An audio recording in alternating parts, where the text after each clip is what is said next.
여러분은 여러분의 인생의 주인이라고 생각하십니까? 네. 혹시 그런 분 계시면 조금 더 오늘 말씀을 주의 깊게 들었으면 좋겠습니다. 당대 최고의 권력자인 바로에게 모세가 갑니다. 이제 나이는 늙은 노년이 되었고 그에게는 그리 힘도 없고 명예도 없고 권세도 없습니다. 그런데 최고의 권력자 앞에 그는 서 있습니다. 그런데 그에게는 떨림이나 두려움이 없습니다. 그는 하나님의 말씀을 들고 하나님의 말씀을 전합니다. 나의 백성을 보내라. 하나님의 백성을 보내라는 것입니다. 바로는 그 소리를 듣고 콧방귀를 낍니다. 나의 백성? 여호와가 누구인지 난 알지 못한다. 그리고 이스라엘 백성들은 누구의 백성이라는 거야? 나의 백성, 당신의 백성이 아니라 내 노예들이다. 내 소유물이다. 라고 지금 말하고 있는 것입니다. 악한 인간이 무엇일까 생각을 해봅니다. 바로가 왜 악한 인간일까? 당시 최고의 권력자였습니다. 그들은 어마어마한 부와 명예를 거머쥐었습니다. 그래서 바로는 자기들이 신의 대리자, 그러니까 신이라는 이야기입니다. 자기들이 신으로서의 역할을 감당한다고 생각을 했습니다. 그 신에게 있어서 그 백성도 아니고 그 백성들 중에 노예로 일하는 사람들은 마치 짐승처럼 여겼던 것이었습니다. 그런 그들이 하나님의 백성이라고 말했을 때 그에게는 여호와라는 그 말이 굉장히 우습게 들렸을지도 모릅니다.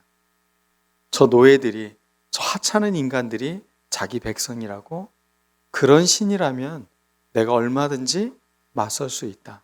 아마 이런 교만한 마음이 그에게 있지 않았을까 싶습니다. 하나님의 말씀이 들릴 때 우리에게 참 중요한 게 있습니다. 그 말씀을 듣고 내 삶이, 내 생각이 변화되는 것입니다. 어떤 아이가 키가 작다고 늘 놀림을 받았습니다. 너는 키도 작아서 운동도 잘 못하고 그러니까 너는 늘 저쪽에 가 있어. 그렇게 말했던 친구. 그 친구가 세계에서 축구의 신이라고 불리는 메시입니다. 그는 성장에 무슨 문제가 있었던 것 같아요. 병이었다고 하는 걸 보면. 그래서 키가 많이 자라지 못했어요. 그런데 최고의 축구의 실력자가 된 거죠. 어떤 사람은 누가 한 말에 의해서 상처가 되고 아픔이 되기도 합니다. 그런데 어떤 사람은 그 말이 잘못된 말이라는 거. 내가 그 말을 듣고 비록 나의 현실이 비록 키가 작고 운동을 못한다고 나를 자꾸 옆으로 밀어세우지만 나는 최고의 사람이 될 수 있다. 그러면서 자기를 성장시키는 사람들이 있다는 겁니다. 하나님의 말씀이 들릴 때 그 말씀이 내가 변화되어야 될 말씀으로 듣는 사람이 있는가 하면 그 말씀을 그냥 아무런 의미 없는 소리로 지나치는 사람이 있다는 것입니다. 인생이라는 게 무엇일까요? 우리가 바른 삶을 살아간다는 게 무엇일까요? 하나님의 말씀을 듣고 그 말씀으로 우리가 변화되어 나가는 것입니다. 창세기의 처음 시작은 혼돈과 공허와 어둠으로 가득한 삶이었습니다. 그때 하나님의 말씀이 임하자 빛이 임했습니다. 질서가 생겼습니다. 여러분의 삶에 하나님의 말씀이 임하면 여러분이 비록 지금 혼돈스럽고 공허하고 어둠 가운데 있는 것 같고 상처 많은 인생이라고 생각했던 모든 것들이 회복되어진다는 겁니다. 하나님은 이 길로 우리를 초대하고 있는 것입니다. 그리스 여행을 하다 보면 고속도로를 가다 보면 이 엑소더스라는 단어가 쓰여져 있습니다. 신학을 공부했으니까 헬라어를 그냥 떠듬떠듬 읽기는 합니다. 그러니까 엑소더스라고 써 있어요. 저 출애굽기인데? 근데 그게 출구라는 뜻이죠. exit이라는 우리 비상구에 보면 늘 써 있는 단어입니다. 지금 뭔가 문제가 생겼습니다. 위기 상황이 생겼습니다. 지금 내가 가는 길에 이제는 이 길이 잘못된 길입니다. 그럼 어디로 빠져야 되는 것입니까? 출구로 빠져나가야 되는 것입니다. 여기에 뭔가 문제가 생겼습니다. 지진이 일어나서 뭔가 건물이 무너질 것 같습니다. 우리는 비상구를 찾아야 되는 것입니다. 출애굽기는 바로 이것을 알려주는 책입니다. 여러분이 누구입니까? 나는 누구인가? 출애굽기는 이 질문에 대답을 하는 책입니다. 하나님이 내가 누구인가라고 말하고 계셔요. 그리고 모세도 내가 누구인데 나를 바로에게 가라고 하시는 것입니까? 그리고 이스라엘 백성들은 자기들이 바로의 노예고 자기들이 보잘것없는 존재들이라고 생각했던 그들에게 너희들은 여호와의 백성이다. 하나님의 백성들이다 라고 말해주고 있다는 것입니다. 인생의 출구를 찾을 수 있는 말씀이 바로 오늘 말씀인 것입니다. 누가 주인인가 깨닫는 것. 이 세상에서 가장 불쌍한 사람은 자기가 주인이라고 생각하는 사람입니다. 바로가 바로 그러한 사람인 것입니다. 당대의 모든 것을 소유한 것 같았지만 그는 사실 모든 것을 잃어버린 사람이 됩니다. 최고의 권력자였지만 그는 가장 소중한 것을 잃어갑니다. 자기 인생의 최후를 맞게 됩니다. 하나님의 말씀을 거역하는 사람, 자기가 누구인지 크게 착각에 빠진 사람, 그런 사람의 말로를 오늘 출애굽기를 통해서 볼 수가 있는 것입니다. 인간의 악이란 무엇입니까? 즉 자기가 누구인지도 제대로 모르고 자기가 어떤 사람이고 어떻게 변화되어 가는지를 알지 못하고 그저 그냥 자기의 인생에 주어진 대로 살아가는 삶, 그게 악한 삶인 것입니다. 그냥 생긴 대로 살게요. 이게 악이라는 것입니다. 그냥 이대로 살다 죽을게요. 이게 악이라는 것입니다. 우리에게는 하나님의 백성으로서의 삶이 우리를 초대하고 있다는 겁니다. 여러분을 초대하고 있는 이 부름에 예스라고 응답한 사람들, 오늘 여러분들이 바로 그런 분들인 것입니다. 인생의 악의 길에서 이제 여러분은 구원의 길로 나온 사람들인 것입니다. 제대로 된 그 길에 서 있는 여러분에게 주님은 말씀하고 계십니다. 너희는 내 백성이다.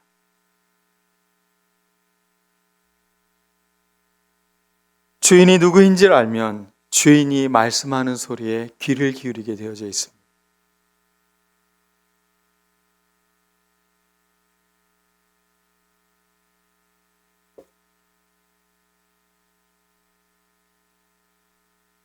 바로는 계속해서 하나님이 누구인지 알지 못하겠다고 말하고 하나님의 10가지 재앙을 그 백성들에게 내리면서 내가 여호와인 줄 알게 하겠다라고 계속 말씀을 하고 있습니다. 하나님을 모르겠다라고 말하는 사람에게 하나님은 내가 누구인지 너희들에게 분명히 알게 하겠다. 이게 하나님의 일입니다. 하나님은 계속해서 사람들에게 내가 누구인지를 알고 너희가 누구인지를 알려주겠다. 이게 하나님이 우리에게 해주시는 말씀이라는 것입니다. 그러면 출애굽기라는 게 무엇입니까? 보통 우리는 출애굽기를 이집트로부터 빠져나간다. 출애굽, 비상구, 탈출해 나간다. 이런 의미는 무엇입니까? 결국은 나의 지금에 있는 처해 있는 이곳이 내가 있어야 할 곳이 아니라는 것에 대한 큰 깨달음이 있는 사람에게 주어지는 것입니다. 아, 내가 이렇게 살면 안 되지. 내가 이러한 삶을 살라고 내가 여기에 주어진 존재가 아니지. 내가 나가겠습니다. 내가 이런 삶을 살지 않겠습니다. 그런 소극적 의미의 출애굽이 아니라는 겁니다. 나왔다면 분명히 우리가 있어야 할, 우리가 가야 할 우리에게 더 분명한 길이 있다고 오늘 성경 말씀을 알려주고 있는 것입니다. 1절 말씀에 기록되어져 있습니다. 내 백성을 보내라. 그러면 그들이 광야에서 내 앞에 절기를 지킬 것이다 라고 말하고 있습니다. 이 절기라는 단어는 순례 여행을 한다라는 단어입니다. 원문으로 보면 여행을 한다는 것, 축제를 벌인다는 것입니다. 하나님의 백성들이 해야 될 목적지가 있다는 겁니다. 그것은 그들은 축제의 백성이라는 겁니다. 하나님을 예배하고 하나님으로 말미암아 기뻐하는 백성들. 절기라는 것이 무엇인가? 그 절기는 하나님을 기뻐하는 시간이라는 겁니다. 여러분의 인생에 이 절자가 마디 절자잖아요. 인생에 뭔가 매듭을 짚고 싶고 마디를 세우고 싶으면, 더 높은 곳에 오르고 싶다면 여러분들이 이 절기를 지켜야 되는 것입니다. 구약에 3대 절기가 있습니다. 유월절이 있습니다. 그 다음에 칠칠절이 있습니다. 초막절이 있습니다. 출애굽기를 계속 읽어나가면 이 이야기들을 여러분들이 만날 수 있습니다. 애굽에서 나온 날을 기념하는 겁니다. 유월절, 대신 짐승이 죽고 우리는 살아나는 것을 기념하는 날이 유월절입니다. 그래서 패스 오버했다, 지나쳤다라는 말입니다. 유월절이 뭐라고요? 지나치는 거라.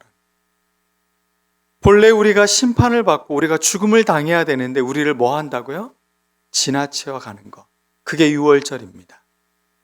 순례 여행, 그것은 바로 이것을 기념하는 겁니다. 본래 내가 죽어야 되는데, 본래 내가 사망을 해야 되는 자리였는데 나를 살려주신 그분을 기념하는 것. 바로 예수 그리스도가 이 유월절에 실체가 되어주신 것입니다. 당신이 죽으심으로 우리를 살려주신 것입니다. 본래 우리가 죽어야 되지만 그리스도가 대신 죽고 우리를 이 사망에서 그 지나치도록 우리를 초대한 길이라는 것입니다. 출애굽하는 목적, 이집트를 나오는 목적, 우리가 엑소더스 해야 되는 목적지가 바로 어디냐? 바로 예수 그리스도인 것입니다. 절기라는 것은 예수 그리스도와 나와의 삶에서 매듭을 짓는 것입니다. 제가 이전의 삶의 삶과 예수 그리스도를 나의 주님으로 영접한 순간과 내 인생의 길은 완전히 달라진 길이었습니다. 그게 바로 내 인생에 매듭을 짓는 것입니다. 이전의 나의 삶과 그 이후의 나의 삶은 비교할 수 없는 것입니다.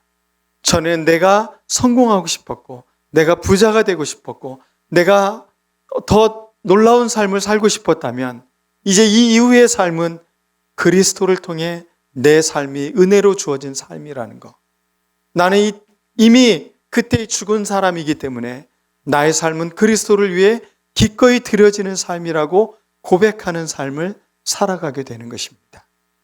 여러분들이 절기를 지키는 게 무슨 날짜를 기념하는 게 아니라는 겁니다.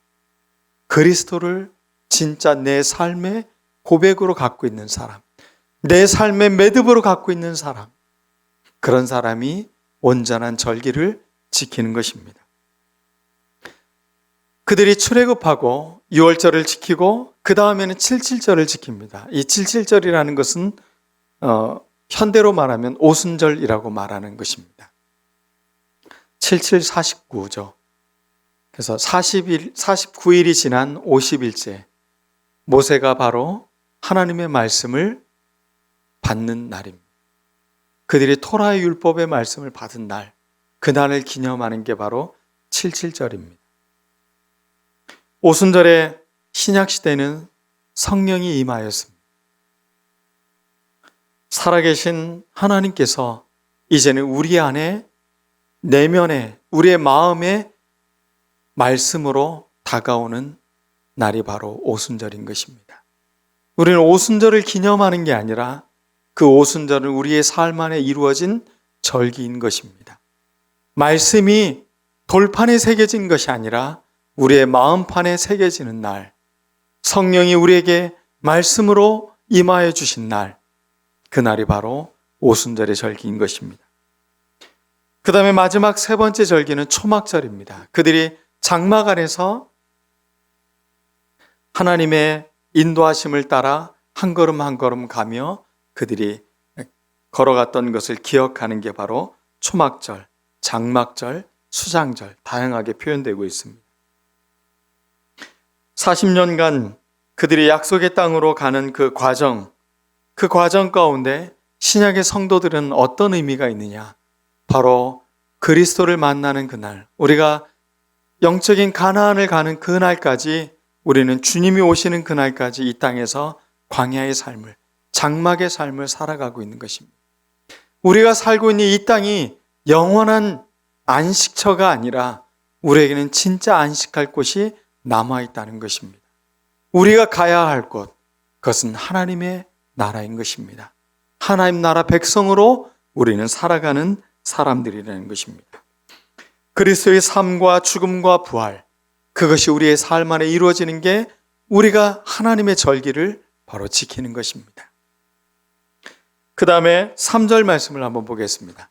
3절을 보면 그들이 이르되 히브리인의 하나님이 우리에게 나타나셨은즉 우리가 광야로 사흘 길쯤 가서 우리 하나님 여호와께 제사를 드리려 하오니. 여기서 제사를 드린다 라는 말이 나옵니다. 희생 제사를 드린다는 것입니다. 우리에게 출애굽하라는 것은 희생의 제물이 있다는 겁니다. 그리스도가 있다는 겁니다. 우리가 출애굽하는 목적, 우리가 우리의 삶의 자리에서 회개하고 새로운 삶으로 우리가 연결되어지는 것은 우리가 있어야 할 자리가 이곳이 아니라 바로 그리스도와 연합된 자리에 우리가 있어야 된다는 것입니다. 출애굽하는 목적, 이제 다시 분명히 말하고 있습니다. 너희들은 이 땅에서 일을 하고 노예를 하고 바로의 종이 돼서 살아가는 존재들이 아니라는 것입니다. 하나님을 예배하고 하나님을 만나고 하나님과 더불어 우리가 한 걸음 한 걸음 나아가는 존재로 부름받은 존재라는 것입니다. 여러분들의 정체성, 내가 누구인가? 나는 하나님을 예배하는 존재로 우리가 존재한다는 것입니다. 그러나 바로에게는 이 소리가 들리지 않았습니다. 백성들은 원망의 소리를 내고 있습니다. 바로는 이렇게 말합니다. 저들이 일할 만한가 보다. 이제 집도 주지 마라. 그리고 그들에게 똑같은 개수의 벽돌을 만들도록 그들에게 명령을 내렸습니다. 이집트 라암세스 2세 때 기록을 보면 이런 기록이 나옵니다. 40명이 아마 이 노동을 하는 할당된 그 인원들이 40명 단위로 움직였나 봅니다. 40명이 벽돌 8만 개를 만들었다고 합니다. 그게 역사적 기록으로 남아져 있습니다. 그런데 무엇도 주지 않고요. 집도 주지 않고 똑같이 이 8만 개를 만들어야 되는 것입니다. 백성들의 원성이 점점점 늘어가고 있습니다. 백성들이 이렇게 원망합니다. 모세를 통해. 모세에게. 주님께서 당신들을 내려다보시고 벌을 내리시면 좋겠어. 이게 무슨 말입니까? 당신들 천벌 받았으면 좋겠어. 지금 자신들이 누구인지 너희들은 하나님의 백성이다라고 말을 했는데 그 하나님의 천벌이 너희에게 임했으면 좋겠다. 너희들 때문에 내가 이렇게 고통스럽고 이렇게 노동의 이 엄중함 가운데 우리가 살고 있다. 너희들 때문에 이제는 바로가 우리를 죽일 수 있는 명분을 쥐어준 것이다. 벽돌의 개수를 채우지 않으면 아마 이 사람들에게 집단적 책임을 묻고 사람을 죽였나 봅니다.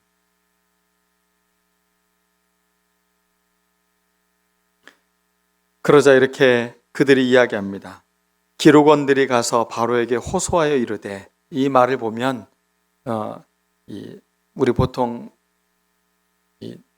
일을 하는 곳에서 오야지라고 하잖아요. 가장 일의 대장이 되는 사람, 그 사람에게 가서 바로에게 말을 하도록 했던 것 같습니다.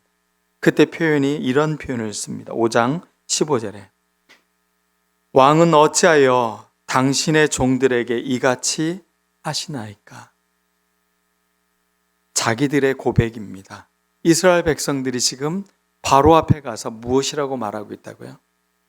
당신들의 종들에게. 하나님의 백성이라고 말했는데 그들은 나는 하나님의 백성이 아니라 나는 당신의 백성입니다. 이것보다 더한 우상 숭배가 어디 있습니까?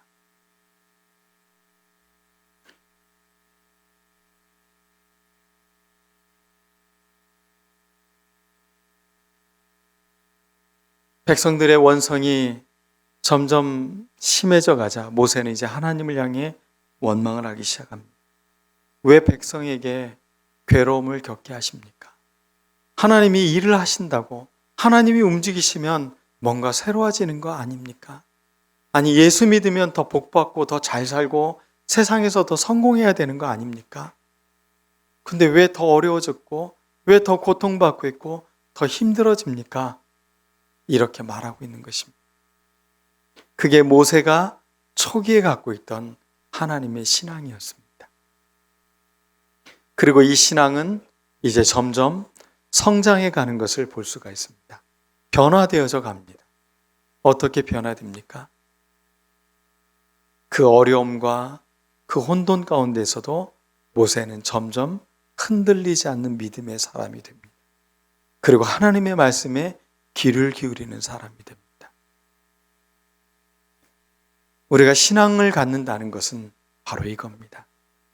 내 속에, 내 주변에 일어나는 것들에 귀를 기울이지 않는 겁니다.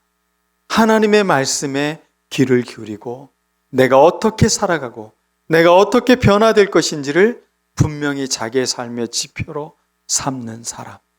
그게 변화인 것입니다. 믿음은 반드시 우리 삶을 바꾸는 겁니다. 믿음이 있는데 삶이 바뀌지 않았다. 그것은 거짓 믿음인 것입니다. 그건 제 말이 아니라 야고보가 한 것입니다. 야고보 사도가 우리에게 들려주는 말, 믿음이 있으면 행함이 있다는 겁니다. 변화가 있다는 겁니다. 여러분의 신앙에 분명한 변화가 있습니다. 믿고 따르십시오. 원망하고 불평하는 삶이 아니라 믿고 따를 때 우리의 삶에는 놀라운 성장과 변화가 있는 것입니다. 백성들의 이런 원망, 모세의 이런 원망을 듣고 하나님은 6장 말씀에 5절과 6절 말씀에 이렇게 기록하고 있습니다.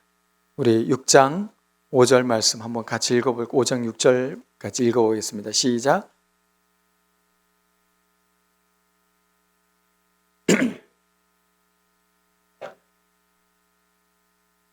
그러므로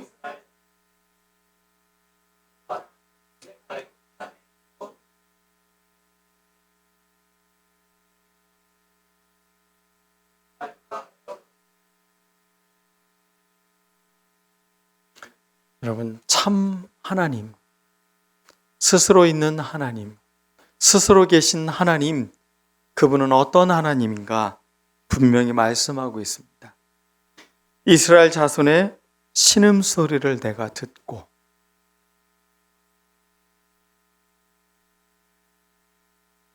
하나님은 당신의 귀로 백성의 신음소리를 듣고 계신 하나님. 백성의 신음소리에 아랑곳하지 않고 자기가 원하고 이루고자 하는 것을 이루는 당대의 왕과는 완전히 다른 하나님이신 겁니다. 여러분의 주인은 누구입니까? 여전히 나를 한없이 몰고 가는 사람을 나의 주인으로 삼고 있습니까? 아니면 나의 고통과 신음소리를 듣고 계신 하나님이 나의 하나님이라고 고백하고 계십니까? 그리고 하나님은 나의 언약을 기억하노라. 이미 조상 때부터 내가 너희들에게 했던 그 약속을 나는 기억한다. 그러면서 하나님이 행동을 하시는 이야기가 6절에 나옵니다. 같이 한번 다시 크게 읽어봅시다. 시작. 그러므로 이스라엘 자손에게 말하기를 나는 여호와라. 내가 애굽 사람의 무거운 짐 밑에서 너희를 빼내며 그들의 노역에서 너희를 건지며 편팔과 여러 큰 심판들로서 너희를 속량하여.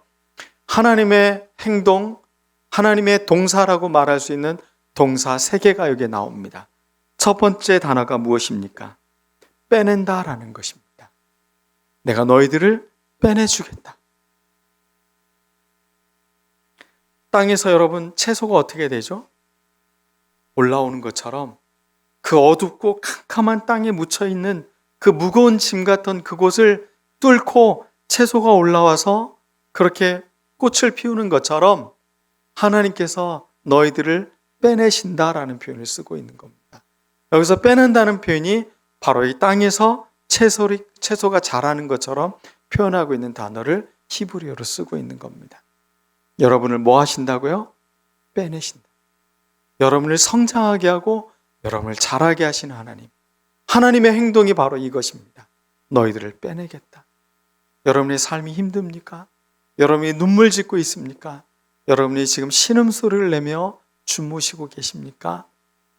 주님께서 여러분을 빼내주시겠다고 약속하는 것입니다. 두 번째 단어는 건지고라는 단어입니다. 해방하다, 구출하다라는 말입니다. 끌어낸다는 것입니다. 노예에 존재했던 너희들로부터 너희들에게 자유로 인도하겠다라는 것입니다. 하나님은 늘 언제나 우리에게 매여져 있는 것들로부터 새롭게 우리를 풀어내어 주시는 분입니다. 우리를 자유롭게 해주시는 분이십니다. 여러분, 매여 있지 마십시오. 이 세상의 어떤 것도 여러분들이 매여 있지 말아야 됩니다. 자유로운 존재가 되어야 됩니다. 그리고 우리는 그 자유를 하나님께 귀를 기울이는 자유로 만들어야 되는 것입니다. 우리를 빼내시고 우리를 자유롭게 하시고 건지신다라는 말이 바로 그런 단어인 것입니다.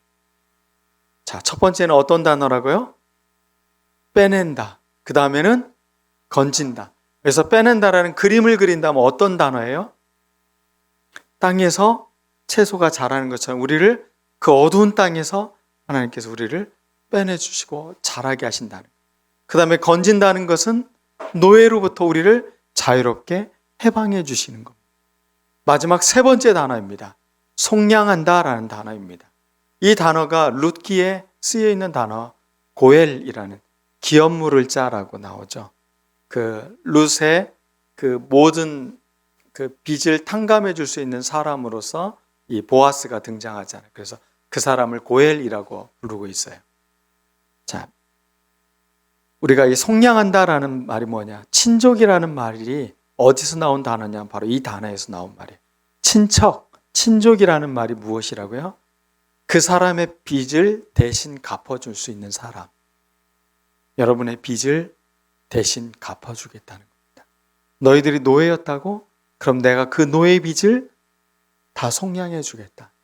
너희들이 죄의 노예였다고? 너희들의 죄의 값을 다 내가 지불하겠다. 이 말씀을 해주신 분이 누구십니까? 바로 예수 그리스도이십니다. 하나님은 우리에게 이 놀라운 구속, 속량의 은총을 주시기에 행동을 하신다는 겁니다. 이게 하나님의 행동이라는 것입니다.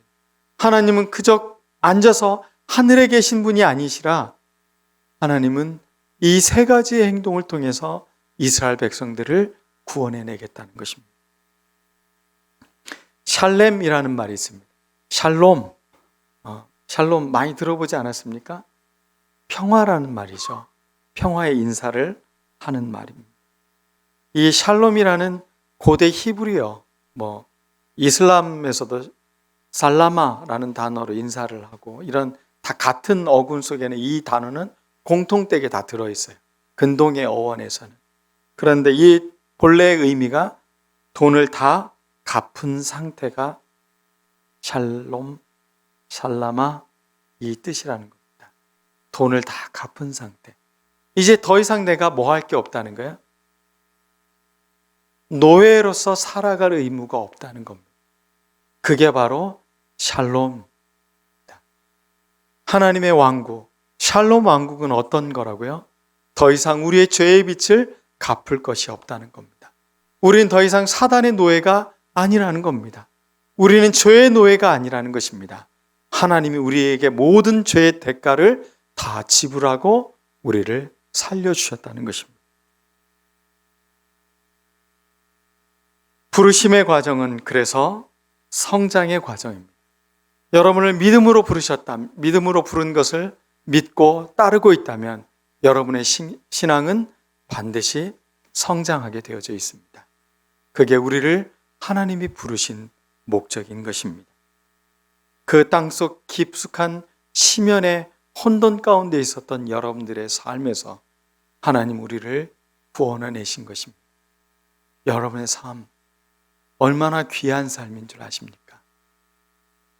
내 삶을 함부로 살 수 있는 게 아닙니다. 내 인생을 내 맘대로 하며 살 수 있는 게 우리의 인생이 아니라는 것입니다. 우리의 인생은 하나님이 이렇게 선물로 주어진 것입니다. 그렇게 구원한 것입니다. 여러분이 얼마나 소중한 존재인데 내 삶을 함부로 삽니까? 내 삶을 그냥 그런 대로 살아갑니까? 그것은 바로를 닮아가는 삶인 것입니다. 하나님의 사람들은, 하나님의 백성들은 바로 이 구원의 은총을 깨닫고 이 부름에 따라 성장하고 변화하고 하나님을 예배하고 하나님을 찬양하며 살아가는 삶으로 부름받은 사람들이라는 것입니다. 여러분, 그리스도인과 비그리스도인의 차이가 무엇입니까? 저는 예배라고 생각합니다. 예배는 축제입니다. 절기와 제사, 이 두 개가 합해진 단어가 바로 예배인 것입니다. 오늘 우리가 드리는 주일 예배, 저희 아버님이 예수님을 믿기 전에 이런 이야기를 하셨어요. 야, 너희들은 왜 이렇게 교회를 자주 가니? 어떻게 매주마다가 절은 4월 초파일 날만 가면 되는데 너희들은 왜 그렇게 자주 가니? 이런 말씀을 하셨어요. 그게 우리의 정체성이니까. 내가 누구인지 그것을 확인하는 날이에요. 나는 하나님의 백성들입니다. 그래서 주일 예배에 나오는 여러분들은 이 세상에 속해 있지 않은 내가 하나님의 백성임을 선포하는 날이에요. 내가 하나님의 자녀이고 하나님의 백성이라는 것을 고백하는 시간인 거예요. 이 놀라운 축제의 자리에 우리는 빠지면 안 돼요. 우리의 예배는 이 축제가 열리는 날입니다. 이 구원을 찬양하는 날인 겁니다.